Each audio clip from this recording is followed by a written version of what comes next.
Welcome to the Orchid Advisors Compliance Training Series, Firearm Marking Control, Nature of Markings.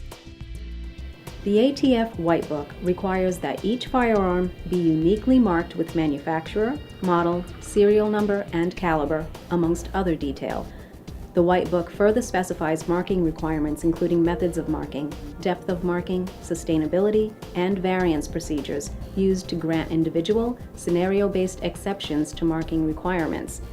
Such markings are critical as they provide law enforcement with the greatest opportunity to identify the series of legitimate or illegitimate transactions as firearms move between individuals and entities.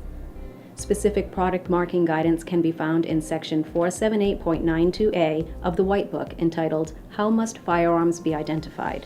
A licensed manufacturer-importer must legibly identify each firearm as follows: by engraving, casting, stamping, or otherwise conspicuously placing a serial number on the frame or receiver.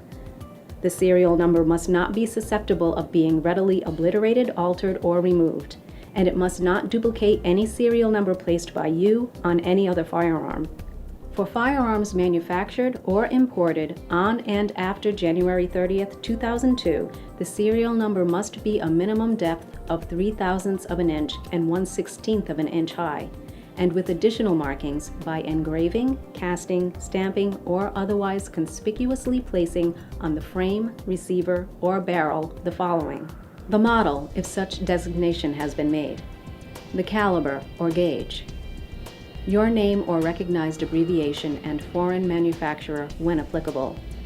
For domestic-made firearms, the city and state where you as the manufacturer maintain your place of business, and for imported firearm, the name of the country in which it was manufactured, and the city and state or recognized abbreviation thereof, where you as the importer maintain your place of business.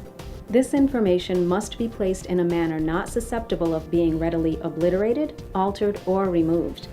For firearms manufactured or imported on and after January 30th, 2002, the engraving, casting, or stamping, impressing of this information must be to a minimum depth of 3/1000ths of an inch. Adopting serial numbers. ATF Ruling 2013-3 allows manufacturers and importers to adopt the existing markings of others to include serial number, model, and caliber or gauge in the following circumstances: complete frames or receivers that are then assembled into firearms, complete firearms that are rebarreled or machined to accept new parts.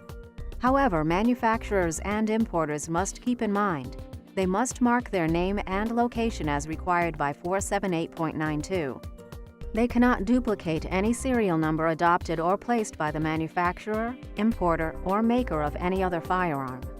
They cannot remove, obliterate, or alter the importer's or manufacturer's serial number to be adopted, except that within 15 days of the date of release from customs custody, a licensed importer must add letters, numbers, or a hyphen to a foreign manufacturer's serial number if the importer receives 2 or more firearms with the same serial number. The serial number adopted must be comprised of only a combination of Roman letters and Arabic numerals, or solely Arabic numerals, and can include a hyphen that were conspicuously placed on the firearm. For additional requirements relating to imported firearms, see Customs Regulations at 19 CFR Part 134. A firearm frame or receiver that is not a component part of a complete weapon at the time it is sold, shipped, or otherwise disposed of by you must be identified as required by the same regulation. Thank you for watching this segment of our video training series.